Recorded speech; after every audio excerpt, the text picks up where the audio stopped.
এটি একটি কাল্পনিক গল্প, বাস্তবের সাথে এর কোনো মিল নেই। এটি বানানো হয়েছে শুধুমাত্র আপনাদের বিনোদনের জন্য। নমস্কার প্রিয় দর্শক, আপনারা 7 ভাই চম্পা এই গল্পটা হয়তো অনেকেই শুনেছেন, কিন্তু আজকের 7 বোনের এক ভয়ানক গল্পের কাহিনী আপনাদের সামনে তুলে ধরতে চলেছি আমি, এবং আমার সঙ্গে রয়েছে আজকের গল্পের পাঠক শ্রীমান হরতাজ মিশ্র। নমস্কার প্রিয় দর্শক, আজকের গল্প 7 বোনের গল্প।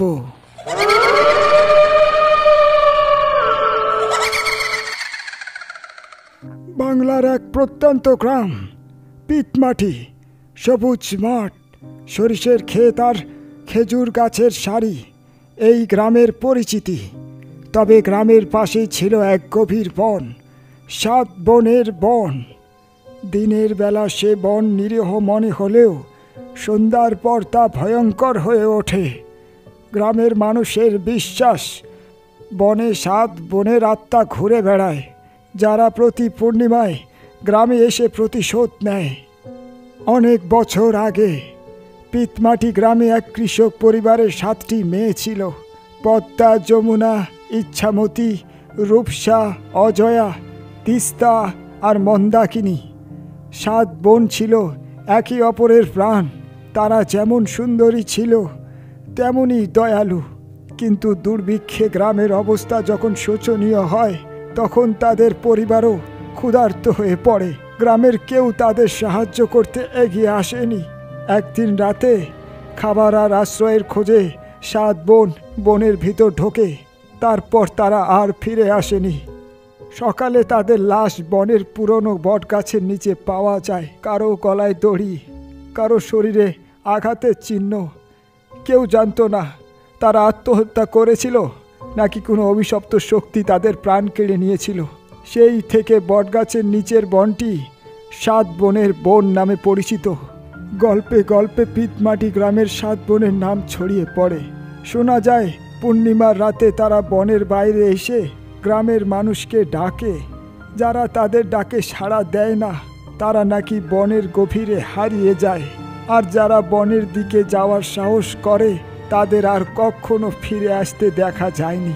একদিন গ্রামের চন্দ্রা নামের এক সাহসী তরুণীর ছোট্ট ভাই হঠাৎ বনে হারিয়ে যায়।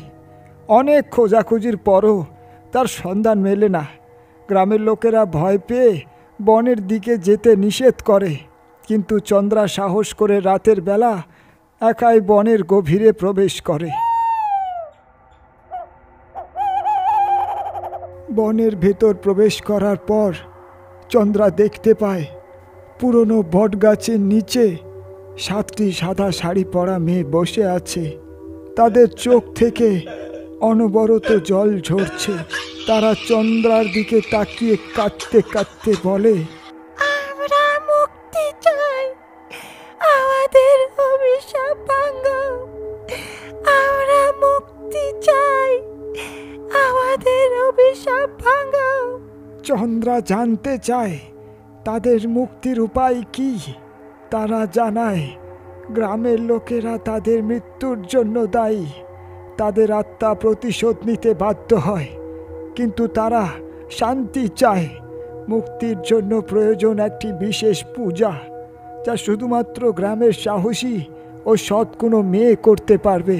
চন্দ্রা গ্রামে গিয়ে পুরোহিতকে সব জানায়। পরে পূর্ণিমার রাতে গ্রামের বটগাছের নিচে পূজার আয়োজন হয়। চন্দ্রা 7 বোনের মুখোমুখি হয়। তাদের কণ্ঠে মিশে থাকে অভিমান আর যন্ত্রণা। তারা জানায় পূজার মাধ্যমে মুক্তি সম্ভব হলেও তাদের অভিশাপের শক্তি এতটাই প্রবল যে পূজা সফল করতে হলে কয়েকটি চ্যালেঞ্জ পার করতে হবে। চন্দ্রা তাদের প্রতিশ্রুতি দেয়, যে করেই হোক সে তাদের মুক্তি দেবে। 7 বোন জানায় পূজা শুরুর আগে চন্দ্রাকে তাদের ছায়ার সামনে শপথ নিতে হবে যে সে নিজের ভয়কে জয় করবে। চন্দ্রা সাহস করে শপথ নেয় এবং সঙ্গে সঙ্গে তার চারপাশে কালো ছায়ার ঘূর্ণি তৈরি হয়। অন্ধকারের মধ্যে ভেসে আসে কান্নার আওয়াজ।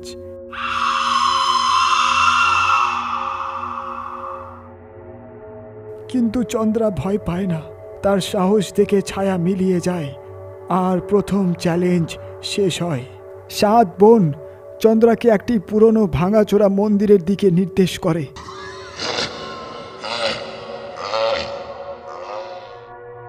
তারা বলে এই মন্দিরে প্রবেশ করার আগে তাকে তার সবচেয়ে প্রিয় জিনিসটি ত্যাগ করতে হবে। চন্দ্রার কাছে তার মায়ের দেওয়া চুড়িটি ছিল সবচেয়ে প্রিয় স্মৃতি। চোখের জল ফেলে সে চুড়িটি ত্যাগ করে মন্দিরের দরজায় খুলে ফেলে।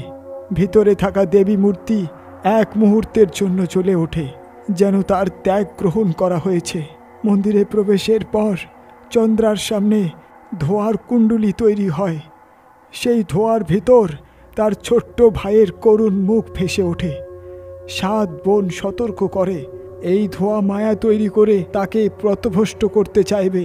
ধোঁয়া তাকে ছোট্ট ভাইয়ের চিৎকার শুনিয়ে বিভ্রান্ত করার চেষ্টা করতে পারে, কিন্তু চন্দ্রা ধৈর্য ধরে স্থির থাকবে। সে বুঝতে পারে এটি একটি বিভ্রম। ধোঁয়া মিলিয়ে গেলে সে দেখে মন্দিরের কেন্দ্রে পূজার থালাটি রাখা আছে। 7 বোন জানায় পূজার শেষ ধাপে তাকে নিজের রক্ত দিয়ে প্রদীপ প্রজ্বলন করতে হবে। এটি শুনে চন্দ্রা আবার অবাক হয়ে যায়, কিন্তু এক মুহূর্তের জন্যও দ্বিধা করে না। সে নিজের আঙ্গুল কেটে রক্ত দিয়ে প্রদীপ জ্বালায়। প্রদীপ জ্বালার সঙ্গে সঙ্গে মন্দির কাঁপতে শুরু করে, আর আকাশে মেঘের গর্জন শোনা যায়। শেষে 7 বোন নিজের আত্মা থেকে সমস্ত অভিশাপ সরিয়ে ফেলে। তারা চন্দ্রাকে বলে, তোমার সাহস আর আত্মত্যাগ আমাদের মুক্তি দিল। 7 বোন ধীরে ধীরে আলোর রূপ ধরে মন্দির থেকে উড়ে যায়, কিন্তু যাওয়ার আগে তারা চন্দ্রাকে আশীর্বাদ করে। তোমার গ্রামের কেউ আর কখনো অভিশপ্ত হবে না। তুমি চিরকাল সবার মধ্যে সাহসের প্রতীক হয়ে থাকবে। চন্দ্রা ফিরে এসে গ্রামে পুরো ঘটনা জানালো। গ্রামের মানুষেরা তাদের নিজের ভুল বুঝতে পারল এবং প্রতিজ্ঞা করল যে তারা আর কারো দুর্দশার প্রতি উদাসীন হবে না। 7 বোনের বনের অভিশাপ চিরতরে মুছে যায়। পিতমাটি আবার নতুন জীবনের স্বাদ পায়, আর চন্দ্রা গ্রামের নায়িকা হয়ে ওঠে।